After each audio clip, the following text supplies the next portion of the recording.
Hi, it's Scott Hamilton, Rockfile, back with another podcast for your ears, a review of the recent release, 21 Bridges. Well, semi-recent release. As an AMC A-Stubs member, I got to see 3 movies a week, up to 12 movies a month when I was a member. But obviously with the COVID-19 thing, they put that thing on hold.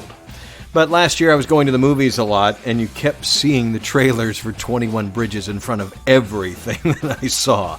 I saw the trailer over and over and over. It's made by the Russo brothers, who made Avengers Endgame and Captain America, and it's got Chadwick Boseman, and just trailer after trailer after trailer. Every week I went, I just kept seeing it. And finally when it came out, what was it, like October of last year?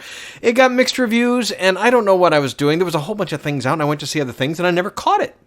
So it came out on video back in like February, and I had no intentions of buying it. Or I told you in a previous podcast, I'm getting out of the habit of buying movies unless I've seen them, or it's a classic that I really want to keep. I'm going to try and stream them or watch them another way, and then if I really like it, I'll pick up a copy. Because in the old days of DVDs and VHS, I had thousands for absolutely no reason. And I do have a few thousand now, but I am more selective, trust me. So really wasn't any hurry to see this movie. I heard it was cliched. I like everybody involved. I like the actors. I like the producers. I like the writers, the director. I mean, just everything. And the fact that it looked like a 70s cop thriller, I just don't know. I had other things to watch, I guess. But I am a fan of Chadwick Boseman. Everything he's been in, I think he's been great. Taylor Kitsch, if you remember from John Carter, the Warlord of Mars movie, he has, well, a semi-small role in the movie. Sienna Miller, Keith David, J.K. Simmons, it fires on all the right cylinders. It had a $33 million budget, went on to gross almost $50 million, so it made a little bit of money. But I finally saw it. The other day, a friend of mine said, you know what? I streamed this thing, and it's actually pretty darn good. And I looked it up, and it happened to be on sale really cheap. And I said, you know what? I trust the filmmakers. I trust everybody involved, and I like this kind of movie. Let me give it a shot. So I did the curbside pickup thing, safe, happy with my mask on, came home, and watched the movie that night. And I was impressed. I liked the movie. Is it filled with cliches? Sure, it has a few. Is it a throwback to 70s cop thrillers where they're in the streets and they say, shut down the bridges and we're going to stop these guys before they get out of the state and blah, blah. You know, yes, it is chock full of that too. But you've got really high power performances and a slick movie. It's an hour and 40 minutes and it feels like there could be more. I mean, really, it moves. It never really stops.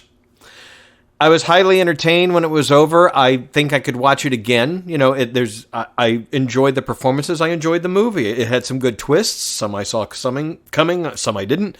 But if I had anything to comment on about the movie, maybe don't show it. If you're going to have a movie that's mostly a mystery about something that happened, maybe don't show us what happened. I'm just saying, there have been more creative ways at the beginning of a movie to kind of show some events but not show you any details, and then later they kind of, because this movie basically shows you everything that happens that everybody's going to be discussing for the rest of the movie, so we know what's happened.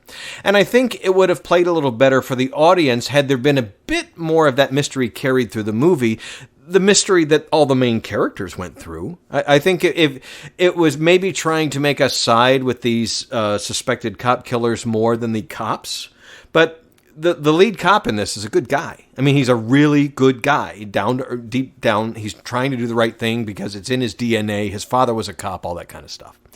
So I did not expect to fully know what, because again, I saw the trailer 100 times last year. So I kind of knew what the movie was about. And then when the movie starts and it goes, you know, bit by bit, step by step on what happens at the beginning that becomes the mystery of the movie. And I really didn't expect to see that. I thought maybe we'd see some flashes, some glimpses, and then, you know, we would get the rest of the story as the movie plays out. Now, there are other things to discover. There's another mystery going on, and there's other things that come to light. I'm not saying it's a bad movie and they blow it in the beginning, but I just think that would added one extra level to the movie that it may have needed to get more people interested in it. Since I posted that I watched it, most of my friends said they enjoyed it. They had a fun time with it. And a couple people said, well, it was okay. You know, it was what you expect. And I can't say it's not.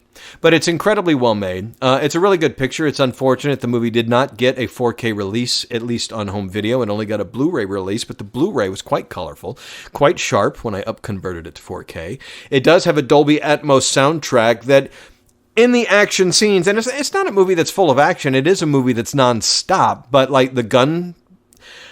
I compared to a buddy of mine the opening gunfire scene to Heat. Not that it's shot as well or as intense, but it's similar in the fact that you felt like you were there. The pops of the bullets going through the whatever material is in front of where the camera is, it just sounds like, it was one of the more realistic gunfights that I've seen in recent movies, and a throwback to a very realistic one, because Heat is a very realistic. All the gunfights in that are very realistic. But there's not a whole lot of gunfights in the movie. There's a lot of cat and mouse. There's a lot of mystery. There's a lot of chase scenes. There is some, it is a rated R movie for language and violence. But overall, it's well made. And if it's streaming and you're just watching it, I think you'd be thoroughly entertained. If it's something that you paid money to go see, you might have some criticisms about it. But the fact that it's an hour and 40 minutes, it's well acted, it's well produced, it's well made. It's not perfect, but how many movies are today? And the fact that it's kind of a throwback to movies that we don't get anymore. That there's a conspiracy within the police force, maybe, and the good guy, Heart of Gold, has to figure it out. And I just thought it was, it's really good.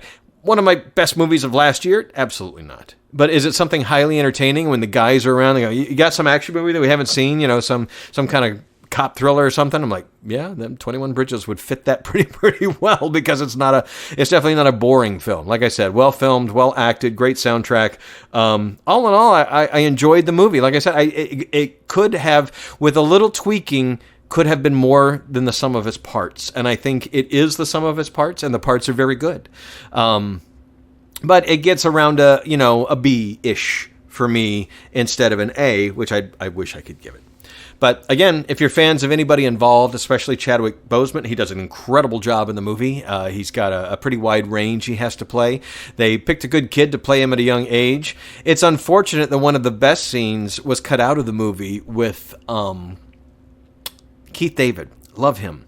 And I always get him confused when I'm doing podcasts and talking on the radio to say David Keith, because there is a famous David Keith too. But Keith David, he's got a great voice, and he's just a warm, genuine person in most movies, except They Live, with the big fight scene with Rowdy Roddy Piper. But he's got a great scene with the young version of Chadwick Boseman's character, and it was cut out of the movie, and it's on the Blu-ray as an extra scene. And I think it actually, that was...